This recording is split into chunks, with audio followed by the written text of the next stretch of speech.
ಎಲ್ಲ ನನ್ನ ಪ್ರೀತಿಯ ವಿದ್ಯಾರ್ಥಿಗಳಿಗೆ ಸ್ವಾಗತ. Drona coaching classes Rampur YouTube channel Adarsha Vidyalaya 2025 ಮಾದರಿ ಪ್ರಶ್ನೆ ಪತ್ರಿಕೆಗಳನ್ನು ಚರ್ಚೆ ಮಾಡ್ತಾ ಹೋಗೋಣ. ಮೊದಲನೇ ಪ್ರಶ್ನೆ, ಕಮಲ, ತಾವರೆ, ಜಲಜ ಇದೇ ಅರ್ಥವನ್ನು ಕೊಡುವ ಪದ ಯಾವುದು ಅಂತ ಕೇಳಿದ್ದಾರೆ. ಯಾವುದು ನೋಡಿ, ಕಮಲ, ತಾವರೆ, ಜಲಜ ಇದೇ ಅರ್ಥವನ್ನ ಕೊಡುವಂತಹ ಪದ, ಸಮಾನಾರ್ಥಕ ಪದ ಈ 4 ಆಪ್ಷನ್ ಅಲ್ಲಿ ಯಾವುದಿದೆ ಅಂತ. Option A Pankaja, option B Kusuma, option C Suma, option D Saraswati. ಇವೆಲ್ಲವೂ ಕೂಡ ಹೆಸರುಗಳೇ, ಆದರೆ ಕಮಲಕ್ಕೆ, ತಾವರೆಗೆ ಇನ್ನೊಂದು ಹೆಸರು ನಾವೇನಂತ ಕರಿತೀವಿ, ಪಂಕಜ ಅಂತ ಕರಿತೀವಿ. ಸರಿಯಾದಂತಹ ಉತ್ತರ ಯಾವುದು ಹಾಗಾದ್ರೆ ಆಪ್ಷನ್ ಎ. ನೆಕ್ಸ್ಟ್, ಎರಡನೇ ಪ್ರಶ್ನೆ ನೋಡೋದಾದ್ರೆ, ಮರಕ್ಕೆ ಹತ್ತಿ ಹಣ್ಣು ಕೀಳು ಗೆರೆ ಎಳೆದ ಪದದಲ್ಲಿರುವ ವಿಭಕ್ತಿ ಪ್ರತ್ಯಯ ಯಾವುದು ಅಂತ ಕೇಳಿದರೆ, ಇಲ್ಲಿ ಮರಕ್ಕೆ ಅನ್ನುವಂಥ ಪದಕ್ಕೆ ಗೆರೆ ಎಳೆದಿದ್ದಾರೆ. ಅದರಲ್ಲಿ ಯಾವ ವಿಭಕ್ತಿ ಪ್ರತ್ಯಯ ಇದೆ ಅನ್ನೋದನ್ನ ನಾವು ಗುರುತಿಸಬೇಕು. ಆಪ್ಷನ್ ಎ ಪ್ರಥಮ ವಿಭಕ್ತಿ, ಆಪ್ಷನ್ ಬಿ ದ್ವಿತೀಯ ವಿಭಕ್ತಿ, ಆಪ್ಷನ್ ಸಿ ತೃತೀಯ ವಿಭಕ್ತಿ, ಆಪ್ಷನ್ ಡಿ ಚತುರ್ಥಿ ವಿಭಕ್ತಿ. ನೋಡಿ, ಪ್ರಥಮ ವಿಭಕ್ತಿ ಪ್ರತ್ಯಯ ಯಾವುದು ಬರುತ್ತೆ ಅಂತಂದ್ರೆ ಹೂ ಬರುತ್ತೆ. ದ್ವಿತೀಯ ವಿಭಕ್ತಿ ಅನ್ನು, ತೃತೀಯ ವಿಭಕ್ತಿ ಇಂದ, ಚತುರ್ಥಿ ವಿಭಕ್ತಿ ಗೆ, ಕೆ, ಇಗೆ, ಅಕ್ಕೆ. ನೋಡಿ, ಈ ಮರಕ್ಕೆ ಅನ್ನುವಂತಹ ಪದದಲ್ಲಿ ಹೂ ಪ್ರತ್ಯಯ ಇದೆಯಾ, ಇಲ್ಲ. ಅನ್ನು ಪ್ರತ್ಯಯ ಇದೆಯಾ, ಇಲ್ಲ. ತೃತೀಯ ವಿಭಕ್ತಿ ಪ್ರತ್ಯಯ ಇಂದ ಅನ್ನುವಂಥದ್ದು ಇದೆಯಾ, ಇಲ್ಲ. ಹಾಗಾದ್ರೆ ಯಾವುದಿದೆ? ಕೆ ಅನ್ನುವಂತಹ ಪ್ರತ್ಯಯ ಇದೆ. ಸರಿಯಾದಂತಹ ಉತ್ತರ ಯಾವುದು ಹಾಗಾದ್ರೆ ಚತುರ್ಥಿ ವಿಭಕ್ತಿ. ನೆಕ್ಸ್ಟ್, ಅಕರ್ಮಕ ಕ್ರಿಯಾಪದಕ್ಕೆ ಉದಾಹರಣೆ ಕೇಳಿ. ಅದು ಅಕರ್ಮಕ ಕ್ರಿಯಾಪದಕ್ಕೆ ಉದಾಹರಣೆ ಯಾವುದು ಬರುತ್ತೆ ಅಂತ. ಆಪ್ಷನ್ ಎ ಪ್ರದೀಪನು ಶಾಲೆಗೆ ಹೋದನು,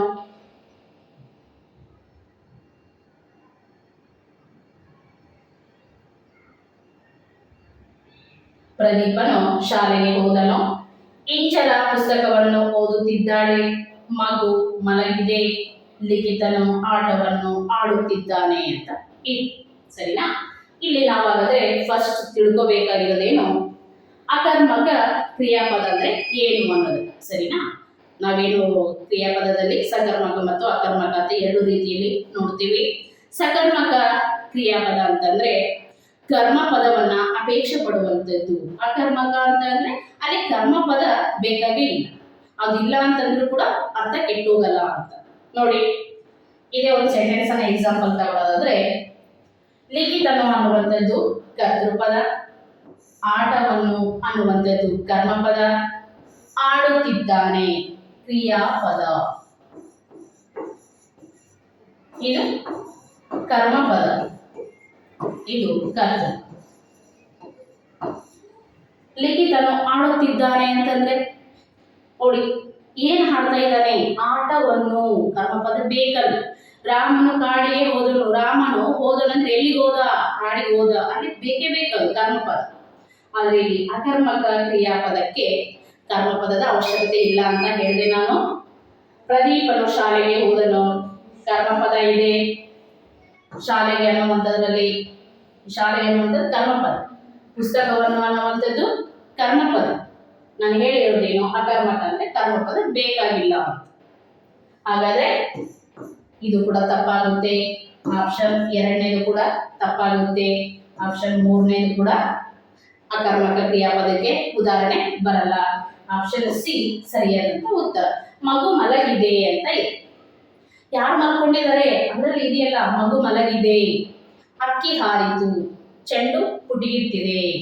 ಓಕೆ, ಈ ತರ ಎರಡೇ ಪದ ಕರ್ತೃಪದ ಮತ್ತೆ ಕ್ರಿಯಾಪದ ಎರಡೇ ಇರುವಂತಹ ಪದಗಳನ್ನ ನಾವೇನಂತ ಕರಿತೀವಿ? ಅಂತಹ ಒಂದು ಕ್ರಿಯಾಪದವನ್ನ ಅಕರ್ಮಕ ಕ್ರಿಯಾಪದ ಅಂತ ಕರಿತೀವಿ.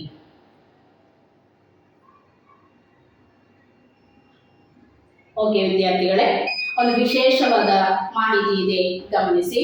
ರಾಜ್ಯ ಮಟ್ಟದ ದ್ರೋಣ ಟ್ಯಾಲೆಂಟ್ ಅವಾರ್ಡ್ 2025 2 ಲಕ್ಷ ರುಗಳವರೆಗೆ ಬಹುಮಾನ ಇದೆ. ಪ್ರಥಮ ಬಹುಮಾನ 60,000, ದ್ವಿತೀಯ ಬಹುಮಾನ 50,000, ತೃತೀಯ ಬಹುಮಾನ 40,000, ನಾಲ್ಕನೇ ಬಹುಮಾನ 30,000, ಐದನೇ ಬಹುಮಾನ 20,000 ಇದೆ. ಪರೀಕ್ಷೆ ದಿನಾಂಕ ಅಂತಂದ್ರೆ 23/3/2025 ಭಾನುವಾರ ಬೆಳಿಗ್ಗೆ 11 ಗಂಟೆಗೆ SGM PU ಕಾಲೇಜ್ ರಾಂಪುರ ಇಲ್ಲಿ ನಡೆಯುತ್ತೆ ದ್ರೋಣ ಕೋಚಿಂಗ್ ಕ್ಲಾಸಸ್. ಪರೀಕ್ಷಾ ಮಾಧ್ಯಮ ಇನ್ನು ಕನ್ನಡ ಮತ್ತು ಇಂಗ್ಲಿಷ್ ಅಲ್ಲಿ ಇರುತ್ತೆ. ಪರೀಕ್ಷೆಯ ವಿಷಯಗಳು ಅಂತಂದ್ರೆ ಕನ್ನಡ, ಇಂಗ್ಲಿಷ್, ಗಣಿತ, ಸಾಮಾನ್ಯ ಜ್ಞಾನ, ಮಾನಸಿಕ ಸಾಮರ್ಥ್ಯ ಈ ವಿಷಯಗಳ ಮೇಲೆ ಕ್ವಶನ್ ಅನ್ನ ತೆಗೆಯಲಾಗುತ್ತೆ. ಇನ್ನು ಪರೀಕ್ಷೆಯ ಶುಲ್ಕ ಅಂತಂದ್ರೆ 100 ರೂಪಾಯಿ ಇರುತ್ತೆ. 2 ರೀತಿಯಲ್ಲಿ ನೀವು ನೋಂದಾವಣೆಯನ್ನ ಮಾಡ್ಕೋಬಹುದು. ವಿದ್ಯಾರ್ಥಿ ಹೆಸರು, ತಂದೆ ಹೆಸರು, ತರಗತಿ, ಶಾಲೆ ಹೆಸರು, ವಿಳಾಸ, ಮೊಬೈಲ್ ನಂಬರ್ ಅನ್ನ 9741312170ಗೆ ವಾಟ್ಸಪ್ ಮಾಡೋದ್ರ ಮುಖಾಂತರನಾದ್ರೂ ನೋಂದಾವಣೆ ಮಾಡ್ಕೋಬಹುದು, ಅಥವಾ QR ಕೋಡ್ ಮುಖಾಂತರನಾದ್ರೂ ಕೂಡ ನೀವು ನೋಂದಾವಣೆಯನ್ನು ಮಾಡ್ಕೋಬಹುದು. ಒಳ್ಳೆಯ ಅವಕಾಶ ಇದೆ, ಸದುಪಯೋಗ ಪಡಿಸ್ಕೊಳ್ಳಿ, ಎಲ್ಲಾ ಬಹುಮಾನಗಳು ತಮ್ಮದಾಗಿಸ್ಕೊಳ್ಳಿ ಅಂತ ಹೇಳ್ತಾ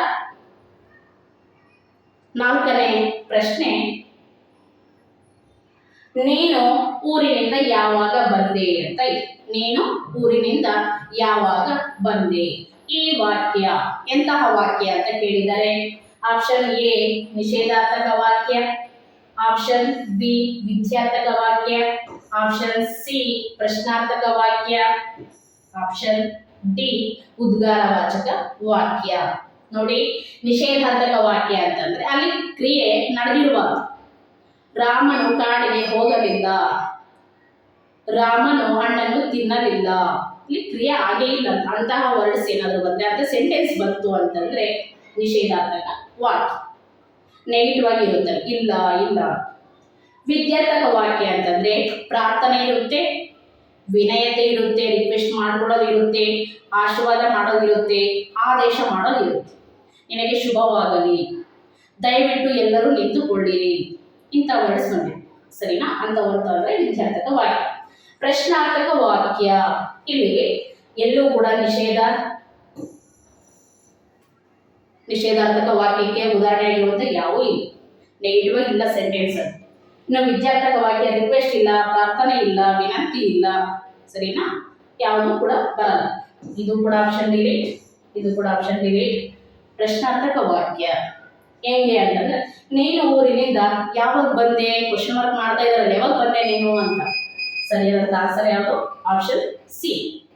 ಇನ್ನು ಡಿ ಉದ್ಗಾರವಾಚಕ ವಾಕ್ಯ, ನೀವು ಆಶ್ಚರ್ಯ ಸೂಚಕ ಚಿಹ್ನೆ ಅಂತ ಕರಿತೀವಲ್ಲ ಅಂತ ಚಿಹ್ನೆ ಬಳಸಿ ಹೇಳುವಂತಹ ಏನು ವಾಕ್ಯಗಳನ್ನು ನಾವು ಉದ್ಗಾರವಾಚಕ ವಾಕ್ಯ ಅಂತ ಕರಿತೀವಿ. ಹಬ್ಬ, ದೊಡ್ಡಾನೆ ಅಥವಾ ಕಾಡಾನೆ, ಹಬ್ಬ ಎಷ್ಟು ದೊಡ್ಡವು, ಆಹಾ, ಇಂತಹ ವರ್ಡ್ಸ್ ಅನ್ನ ನಾವು ಯೂಸ್ ಮಾಡ್ತೀವಿ. ಆಶ್ಚರ್ಯ ಆಗ್ಬೇಕು ಅಂತ ಏನನ್ನ ಬಂದು ಅಂತಂದ್ರೆ ಉದ್ಗಾರವಾಚಕ ವಾಕ್ಯಕ್ಕೆ ಉದಾಹರಣೆ ಆಗುತ್ತೆ. ನೆಕ್ಸ್ಟ್ 5ನೇ ಪ್ರಶ್ನೆ, ಜಟಿಂಗರಾಮೇಶ್ವರ ಬೆಟ್ಟ ರಾಂಪುರದ ಆಗ್ನೇಯ ದಿಕ್ಕಿನಲ್ಲಿದೆ. ಈ ವಾಕ್ಯದಲ್ಲಿರುವ ವಾಚಕ ಯಾವುದು ಅಂತ ಕೇಳಿ. ನೋಡಿ, ಜಟಿಂಗರಾಮೇಶ್ವರ ಬೆಟ್ಟ ರಾಂಪುರದ ಯಾವ ದಿಕ್ಕಿನಲ್ಲಿದೆ? ಆಗ್ನೇಯ ದಿಕ್ಕಿನಲ್ಲಿದೆ. ಯಾವ ದಿಕ್ಕಿನಲ್ಲಿದೆ? ಆಗ್ನೇಯ ದಿಕ್ಕಿನಲ್ಲಿ. ಭಾವವಾಚಕ ಬರುತ್ತಾ, ಸಂಖ್ಯೆಯ ವಾಚಕಕ್ಕೆ ಬರುತ್ತಾ, ಸಂಖ್ಯಾವಾಚಕಕ್ಕೆ ಬರುತ್ತಾ, ಅಥವಾ ದಿಗ್ವಾಚಕಕ್ಕೆ ಬರುತ್ತಾ?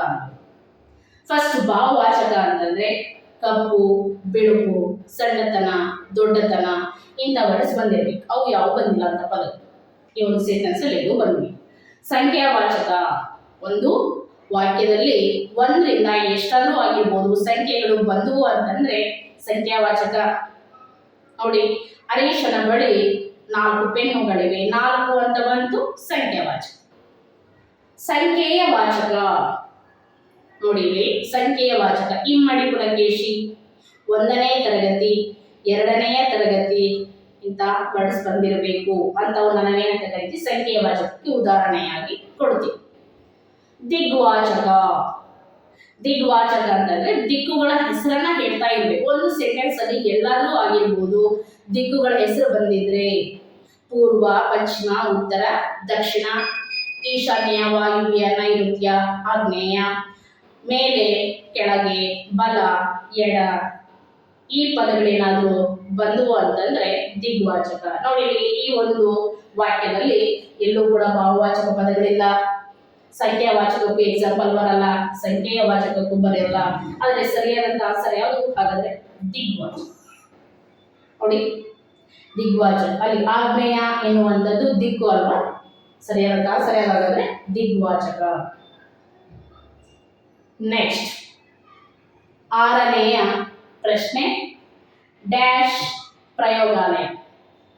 ಅಲ್ಲಿ ಅಂಚೆ ಪೇದೆ, ಅಂಚೆ ಕಚೇರಿ. ಅಂಚೆ ಪೇದೆ ಎಲ್ಲಿರ್ತಾರೆ? ಅಂಚೆ ಕಚೇರಿನಲ್ಲಿ ಇರ್ತಾರೆ. ಹಾಗಾದ್ರೆ ಪ್ರಯೋಗಾಲಯದಲ್ಲಿ ಯಾರು ಇರ್ತಾರೆ ಅಂತ ಪ್ರಶ್ನೆ. ವೈದ್ಯರು ಇರ್ತಾರ, ಡಾಕ್ಟರ್ಸ್ ಇರ್ತಾರ, ಕಲಾವಿದ, ಪ್ರಯೋಗಾಲಯದಲ್ಲಿ ಕಲಾವಿದರು ಇರ್ತಾರ, ವಿಜ್ಞಾನಿ ಇರ್ತಾರ, ಅಂಚೆ ಪೇದೆ ಇರ್ತಾರ ಅನ್ನುವಂಥದ್ದು. ವೈದ್ಯರು ಆಸ್ಪತ್ರೆಯಲ್ಲಿ ಇರ್ತಾರೆ, ಕಲಾವಿದರು ಕಲಾಮಂದಿರದಲ್ಲಿ ಇರ್ತಾರೆ, ವಿಜ್ಞಾನಿ ಪ್ರಯೋಗಾಲಯದಲ್ಲಿ ಇರುವಂತವ್ರು ಯಾರು? ವಿಜ್ಞಾನಿ. ಸರಿನಾ? ಪ್ರಯೋಗಾಲಯದಲ್ಲಿ ಯಾರಿರ್ತಾರೆ ಹಾಗಾದ್ರೆ ವಿಜ್ಞಾನಿ. ಸರಿಯಾದ ಉತ್ತರನೇ ಆಪ್ಷನ್ ಸಿ.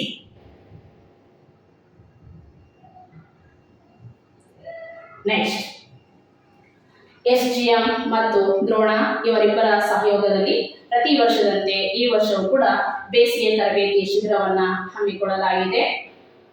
4ನೇ ತರಗತಿ, 5ನೇ ತರಗತಿ, 6ನೇ ತರಗತಿ, 7ನೇ ತರಗತಿ, 8ನೇ ತರಗತಿ, 9 ಮತ್ತು SSLC ಅವರಿಗೆ ವಿಶೇಷ ತರಗತಿಗಳು ಇರ್ತವೆ. ಅದರಲ್ಲೂ ಕೂಡ 4ನೇ ತರಗತಿ ಮತ್ತು 5ನೇ ತರಗತಿಯವರಿಗೆ ನವೋದಯ, ಸೈನಿಕ, RMS, ಕಿತ್ತೂರು, ಮುರಾರ್ಜಿ, ಆದರ್ಶ ಈ ಪರೀಕ್ಷೆಗಳಿಗೆ ತರಬೇತಿನ ಕೊಡಲಾಗುತ್ತೆ. 6ನೇ ತರಗತಿ ಮತ್ತು 7ನೇ ತರಗತಿಯವರಿಗೆ 2 ತಿಂಗಳ ಅವಧಿಯಲ್ಲಿ Kannada, maths, English spoken classes and GK foundation classes ಕೂಡ ಇರುತ್ತೆ. 8, 9 ಮತ್ತು 10ನೇ ತರಗತಿಯವರಿಗೆ maths, English, science and spoken classes ಕೂಡ ಇರ್ತವೆ. ಫಸ್ಟ್ PUC ಮತ್ತು ಸೆಕೆಂಡ್ PUC ವಿದ್ಯಾರ್ಥಿಗಳಿಗೆ ಸೈನ್ಸ್ ವಿಷಯಗಳ ಮೇಲೆ ಕ್ಲಾಸ್ ಇರ್ತವೆ. ಹೆಚ್ಚಿನ ಮಾಹಿತಿಗಾಗಿ ಕೆಳಗಡೆ ಕೊಟ್ಟಿರುವಂತಹ ನಂಬರ್ಗೆ ಕಾಂಟ್ಯಾಕ್ಟ್ ಮಾಡಿ ಅಂತ ಹೇಳ್ತಾ, ಒಳ್ಳೆಯ ಅವಕಾಶ ಇದೆ, ಸದುಪಯೋಗ ಪಡಿಸ್ಕೊಳ್ಳಿ. ನೆಕ್ಸ್ಟ್ 7ನೇ ಪ್ರಶ್ನೆ, ಕುದುರೆ ಕಟ್ಟುವ ಜಾಗ. ಕುದುರೆನ ನಾವೇನು ಕಟ್ಟಾಕ್ತಿವಲ್ಲ ಆ ಜಾಗಕ್ಕೆ ಏನಂತ ಕರಿತೀವಿ? Option A Doddi, option B ಕೊಟ್ಟಿಗೆ, ಆಪ್ಷನ್ ಸಿ ಗುಹೆ, ಆಪ್ಷನ್ ಡಿ ಲಾಯ. ನೋಡಿ ಆಪ್ಷನ್ ಎ ದೊಡ್ಡಿ, ಕೊಟ್ಟಿಗೆ, ಗುಹೆ ಮತ್ತು ಲಾಯ. ದೊಡ್ಡಿ ಅಂತಂದ್ರೆ ಕುರಿಗಳನ್ನ ನಾವೇನು ಕೂಡಿ ಹಾಕ್ತಿವಲ್ಲ ಅಂತಹ ಪ್ಲೇಸ್ಗೆ ದೊಡ್ಡಿ ಅಂತ ಕರಿತೀವಿ. ಕೊಟ್ಟಿಗೆ ದನಗಳನ್ನ, ಹಸುಗಳನ್ನ ಕಟ್ಟುವಂತ ಜಾಗಕ್ಕೆ ಕೊಟ್ಟಿಗೆ ಅಂತ ಕರಿತೀವಿ. ಗುಹೆ ಅಂತಂದ್ರೆ ಕಾಡಿನಲ್ಲಿರುವಂತ ಪ್ರಾಣಿಗಳು ವಾಸ ಮಾಡುವಂತ ಸ್ಥಳವನ್ನ ಗುಹೆ ಅಂತ ಕರಿತೀವಿ. ಲಾಯ ಕುದುರೆಯನ್ನ ಕಟ್ಟಿ ಹಾಕುವಂತ ಜಾಗಕ್ಕೆ ಏನಂತ ಕರಿತೀವಿ? ಲಾಯ ಅಂತ ಕರಿತೀವಿ. ಸರಿಯಾದಂತ ಉತ್ತರ ಆಪ್ಷನ್ ಡಿ. ನೆಕ್ಸ್ಟ್ 8ನೇ ಪ್ರಶ್ನೆ, ಕಾಮಲೆ ಕಣ್ಣಿಗೆ ಡ್ಯಾಶ್.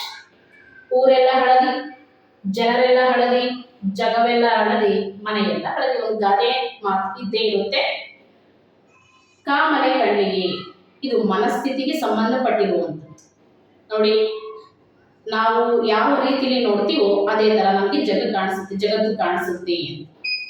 ಊರೆಲ್ಲ ಹಳದಿ ಬರದೇ ಇಲ್ಲ, ಜನರೆಲ್ಲ ಹಳದಿ, ಜಗವೆಲ್ಲ ಹಳದಿ, ಮನೆಯೆಲ್ಲ ಹಳದಿ. ಜಗವೆಲ್ಲ ಹಳದಿ ಸರಿಯಾದಂತ ಉತ್ತರ ಯಾವುದು? ಜಗವೆಲ್ಲ ಹಳದಿ. ಕಾಮಲೆ ಕಣ್ಣಿಗೆ ಜಗವೆಲ್ಲ ಹಳದಿ. ನೆಕ್ಸ್ಟ್ 9ನೇ ಪ್ರಶ್ನೆ, ಹಾಲು ಪದಕ್ಕೆ ಸರಿ ಹೊಂದುವ ಜೋಡು ನುಡಿ ಯಾವುದು ಅಂತ ಕೇಳಿದ್ದಾರೆ. ಸಕ್ಕರೆ, ಬೆಲ್ಲ, ಜೇನು, ಸಿಹಿ. ನೋಡಿ, ಜೋಡು ನುಡಿ ಇದರಲ್ಲಿ ಕೂಡ ಕೇಳ್ಬೋದು. ಜೋಡು ನುಡಿ, ಅವ್ಯಯ, ದ್ವಿರುಕ್ತಿ, ಇದರಲ್ಲಿ ಒಂದು ಕ್ವಶನ್ ಇಲ್ಲ 2 ಕ್ವಶನ್ ಇದ್ದೇ ಇರ್ತವೆ. ಜೋಡು ನುಡಿ ಅಂತಂದ್ರೆ ಮನೆ, ಮಠ, ಮಕ್ಕಳು, ಮರಿ, ನಾಡು, ನುಡಿ, ಅವಡು, ಸಬಡು, ಅಂಕೆ, ಸಂಖ್ಯೆ ಇಂಥ ವರ್ಡ್ಸ್ ಬಂದಿರಬೇಕು. ಸರಿನಾ?